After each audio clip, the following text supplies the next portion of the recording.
Hi there, this is Rozani.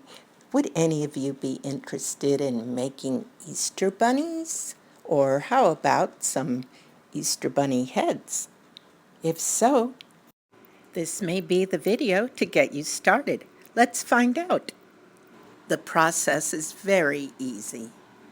Using recycled paper and some papier mâché pulp dough.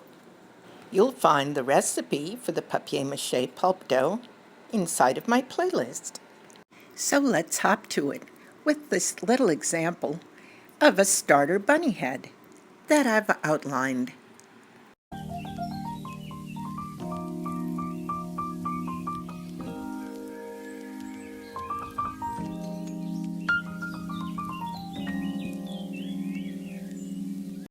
Let's see how it begins to transform. I've added paper strips on top of it, and when it dries it can be outlined and eventually painted. To learn more about making bunny heads, please visit my Easter playlist. And thank you so much for watching. Have a happy Easter and see you next time.